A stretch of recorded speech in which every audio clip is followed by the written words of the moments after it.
Well, first of all, Theo, just your thoughts on this book tour. I'm looking outside at the Red Deer lineup here. You're not due to sign up for another hour, and there are literally hundreds of people here.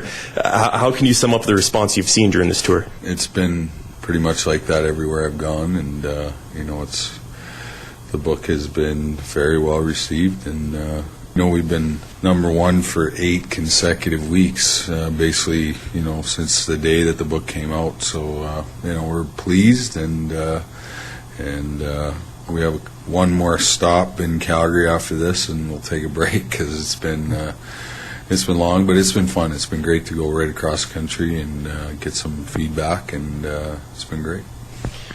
Pretty rewarding also, because I know this is you putting your heart and soul on the line to see everybody appreciate that.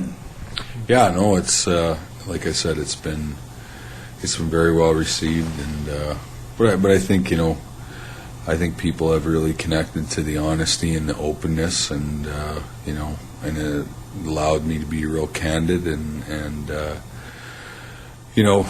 from all the feedback I get, they say that most sport books are full of fluff, and the guys that are writing them aren't, can't get to the honesty part. But like I said, I've been able to, just kind of lay it all out there, and what's happened because of that. I think people are really connected to it, and most people that come up to me have said, I started reading the book, I couldn't put it down. It was so great that the book is in your words and how you talk, and I had buddies call me and say it was just like me sitting on the couch talking to them. So kudos to Kirsty. She did an amazing job of writing this book. One of the turning points, and I've read the book and it was fantastic. One of the turning points in your life came when you were playing hockey in Red Deer a few years ago, during your first stint of going after the Allen Cup. That's right. Yeah, I met my wife here after one of the first games we played against Bentley in that series, and what a gift she's been in my life, and just been a tremendous support, and really helped me figure out kind of what the rest of my life was going to look like, and it's been a great partnership. It's been a great relationship, and she helped me get my kids back in my life, which was really, really important, and she's kind of the glue that keeps this whole thing together. So we're a good team, and we've recently had a little girl 15 months ago, and she's been a gift as well. So our life has come 1,000 miles, and a lot of credit has to go to her.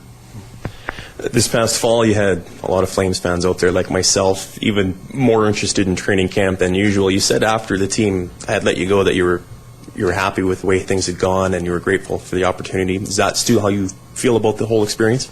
Yeah, absolutely. Obviously, I prepared myself to make the team, but obviously, that didn't happen. But, I think for me and, my family, it was more important to all of us that the reinstatement part was the reason why I think we did all of this, and I didn't want to retire as a suspended player.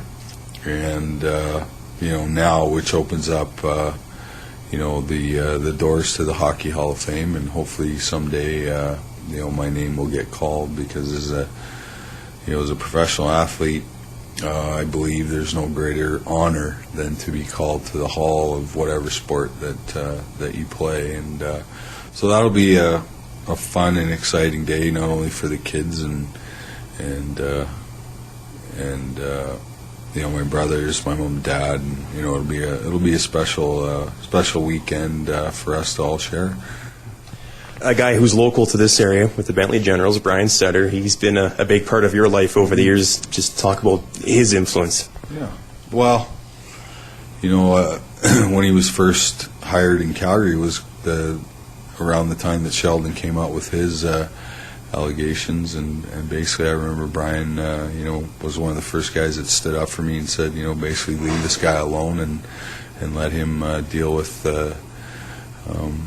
this stuff privately, and he was a tremendous support, tremendous guy, extremely intense person, and we had some good years together, and obviously I wish things would have maybe turned out a little bit better in Chicago, but at that point in my life I just wasn't able to hold anything together at that point, and I know that he was probably extremely worried about me and about probably more my safety than anything else, but I've seen him around since I got sober, and I know that he's extremely happy that I've been able to turn my life around.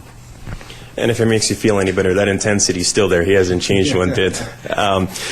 Speaking of the Allen Cup and senior hockey, you've tried a couple of times to win that title in both Horse Lake and Steinbach. Is that still something you'd be interested in someday? No, I'm done with that. I've played in 2 World Juniors, 2 World Championships, 2 World Cups, 2 Olympics, and 2 Allen Cups. So if I don't get it done within the 2 I'll just pack it in.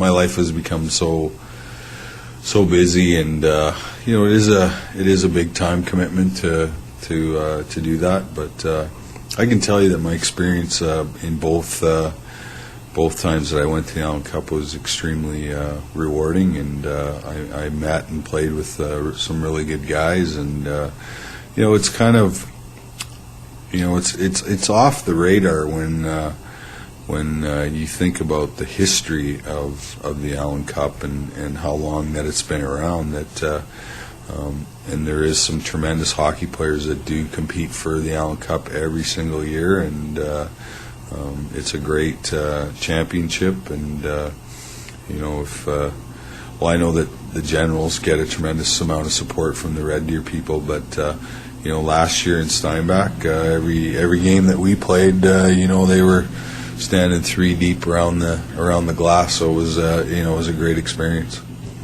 Lighter question for you. I know the Olympics are coming up, and one of your highlights is winning that O2 gold medal. Does Olympic time still get exciting for you when it comes up? Yeah, absolutely. I've had the opportunity to play for Canada 9 times in my career, and when you put that jersey on, it's a special time in your life, and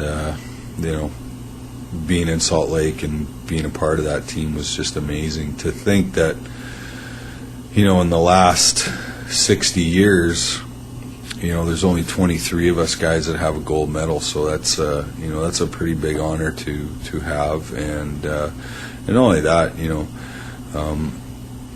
it's going to be tough to put together a team like we had in 02, because when you look at that team, I mention this all the time, that Joe Newendike, Brendan Shanahan, and myself were the 4th line on that team, and we had 1,500 career NHL goals. So it just goes to show you that the caliber of that team and how many amazing players we had on that team. And I wish I was 10 years younger, and having the opportunity to play in Canada and in front of a Canadian crowd would be something that you'd never forget. And they got a tall task ahead of them. The Russians are a pretty good team, and Sweden's the defending champion, and looks like Kiprusoff's going to play for Finland. So in a short tournament like that, a guy like him can win a gold medal just by himself. So as we saw in '98 when Hasek